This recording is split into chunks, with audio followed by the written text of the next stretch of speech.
بسم اللہ الرحمن الرحیم۔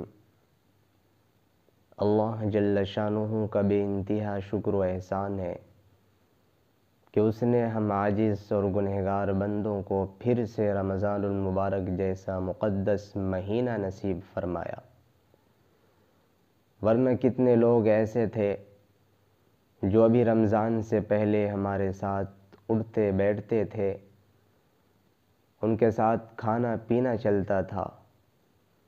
اور ان سے ہمارے دیگر معاملات وابستہ تھے، لیکن اللہ کے بلاوے کو کون ٹال سکتا ہے،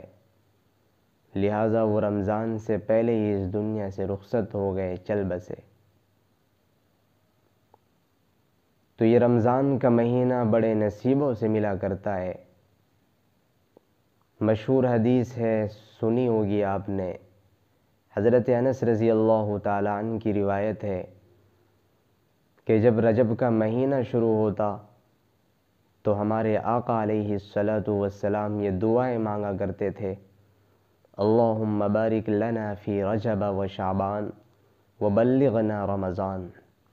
یا اللہ، رجب اور شعبان کے مہینے میں ہمارے لیے برکتیں اتار دیجئے اور ہمیں رمضان تک پہنچا دیجئے،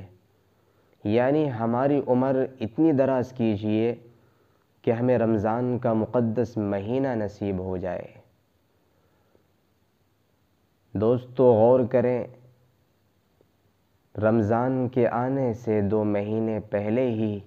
نبی پاک علیہ الصلاۃ والسلام اس کے لیے دعائیں کر رہے ہیں، اور دل کے اندر رمضان کا اشتیاق ہو رہا ہے، انتظار ہو رہا ہے، اور ایسا وہی شخص کر سکتا ہے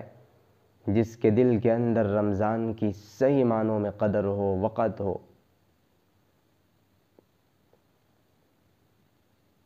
اسی لیے دوستو، یہ بات بھی ذہن میں رکھیں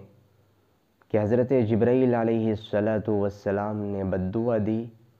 کہ ہلاک و برباد ہو جائے وہ آدمی کہ جسے رمضان کا مبارک مہینہ نصیب ہو اور پھر بھی وہ اپنی مغفرت کروانے سے محروم رہ گیا ہو۔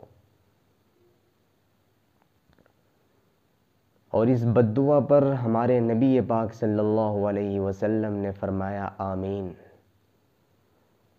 اندازہ لگاؤ، جس بددعا پر ہمارے نبی پاک صلی اللہ علیہ وسلم نے آمین فرمائی ہو، تو ایسے آدمی کی ہلاکت اور بربادی میں کون شک کر سکتا ہے؟ اور سوچنے کی بات بھی ہے کہ رمضان المبارک میں اللہ کے انوارات و برکات کا ایک سیلاب آتا ہے، اور اللہ کی رحمتیں، مغفرتیں موسلا دھار بارش کی طرح برستی ہیں، اور کوئی بھی اخلاص کے ساتھ، سچے دل کے ساتھ ندامت کے، خوف کے آنسو گرا لیتا ہے تو اللہ تعالیٰ اس کے طفیل، اس کی مغفرت کر دیتے ہیں، اسے جنت کا پروانہ عطا کر دیتے ہیں۔ لیکن کوئی آدمی یہ بھی نہیں کر سکا، اتنا آسان اور سہل عمل کرنے سے بھی محروم رہ گیا، تو اس سے بڑا بدبخت کون ہوگا، اس سے بڑا